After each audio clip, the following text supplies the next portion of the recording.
I talk, you listen. Welcome to my one-man panel of madness.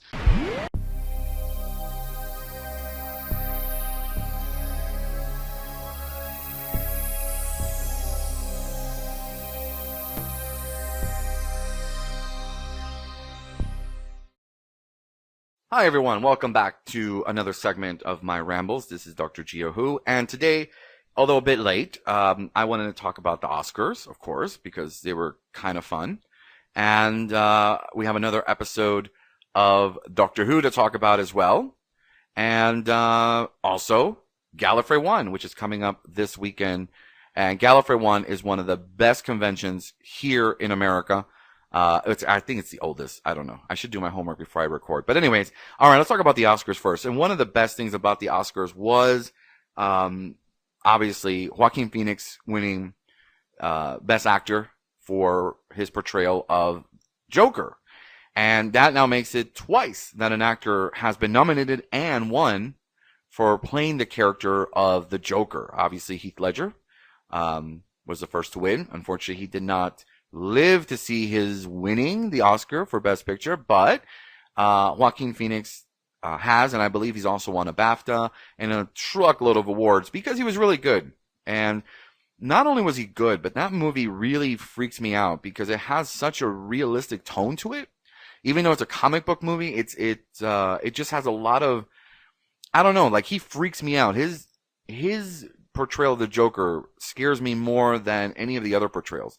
I mean, Jack Nicholson will always be my favorite Joker because that's the Joker I saw when I was a kid, 1989. It's still my favorite Batman movie, but he wasn't as, he wasn't as evil. I mean, Jack Napier in that story, as played by Jack Nicholson, was a gangster who was a bit nutty and had a flair for the theatrics, right?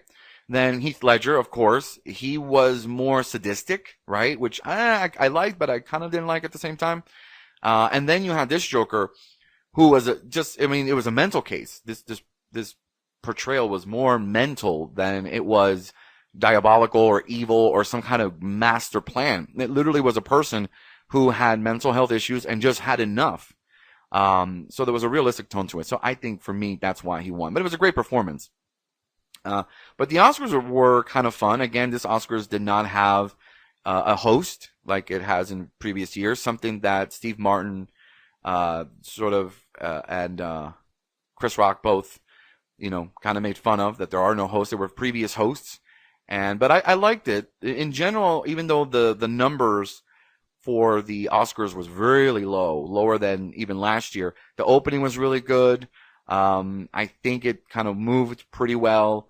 Not so much of the politics and stuff. I mean, of course, there's always going to be someone that has to share their political views. And if you think this is a new thing, go back to the Oscars, way back once upon a time. It's always been a thing during the Oscars for someone to make some kind of statement. So it's not the first time. It's happened before. And I was trying to think. It was Marlon Brando. Sorry. He won. Marlon Brando won, and he did not attend the Oscars. Instead, had someone in his place write about what was happening to the indigenous people of America. So Google it. You'll see it's not the first time. All right. So moving on now to Doctor Who. So now Doctor Who has this really cool alien that uses dreams. So the cool thing about this episode, besides the fact that we saw a lot more of the timeless child, that there was a kind of a bit when the Doctor is kind of having her nightmare, she's looking into this memory and we see the girl. We definitely know it's a girl now. We don't know if it's Gallifrey or not yet, because if you look at the sky is bluish, but if you look really close at that, there is actually a video available now on YouTube that the BBC has released of that shot of her nightmare, and she sees a little girl. There's something kind of purplish, kind of like almost like a temporal vortex near and around that the top of that building. So we haven't been able to look up, so we don't know where this is.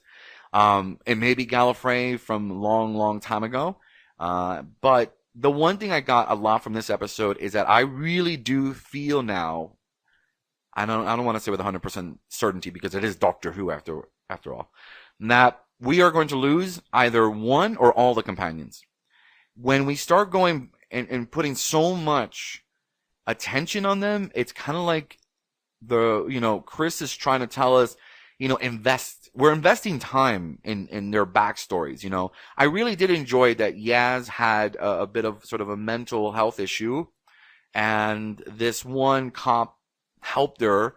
And so if you notice now, it makes sense why she's always trying to be so helpful to people, was because somebody was there for her. And of course, this episode again goes back to one of my favorite themes in Doctor Who, is when they use the mind, dreams, thoughts, and how strong they are. And so having these two gods, which is kind of cool because they're gods, they refer to themselves as gods, but in reality they're aliens of some sort. It's kind of like Q. Q could be considered a god-like or an archetype of a god. Because he's got godly powers, but he's really just an alien, okay? Or just like in Deep Space Nine with the wormhole aliens, right? They were gods to the Bajorans, but in reality they were aliens. So it's kind of cool. There was reference to the Toymaker. So if you are a fan of the first Doctor, you go back. There's the Celestial Toymaker, which is a kind of cool story. It does not exist, unfortunately. It's all just audio and stills. And the Eternals, as well as I forgot the name of them. Actually, was it the Eternals that were in Enlightenment? I can't remember. Anyways, there's the fifth Doctor story called Enlightenment. Look it up. Great story. And you'll see why this villain made reference to them. So overall, I thought it was a cool episode. It was kind of spooky. I noticed a lot of people had issues with it being kind of scary. Even adults, thinking that it was a bit frightening. And I still don't understand why this show is for children. Why people say that Doctor Who is made specifically for children. I don't know. If I would have watched it, I would have been frightened. Especially with his fingers coming off. It's something out of like a Freddy Krueger Nightmare on Elm Street movie, right? His fingers go in and they go into people's ears and stuff, and they drain the nightmares from these people and they use it as fuel. But it was a different story, and it was very Doctor Who-y, I guess, if you want to call it that. So I think out of 10, I would probably give this one a 7.5 maybe. But really, I think that the main thing for me was seeing again a glimpse of the timeless child. But I also like the fact that we saw more of Jodie as the Doctor, especially, when everybody's going off, right? We're going to be back tomorrow at noon. And she's got, she says, oh, I got loads to do, but she really doesn't. The Doctor is no one without the companions, and people don't seem to understand that. And a few people have mentioned in the past that the companions are kind of like us. And we see the world of the Doctor through the companions because that's how we learn about the Doctor. If the Doctor was a show just with the Doctor and another Time Lord, it wouldn't be that exciting because they know each other. They would know they're Time Lords. But when you have a show and the Doctor is always accompanied by a companion or companions, then you get to see what the Doctor is. So we live through the companions, and this is why they're important.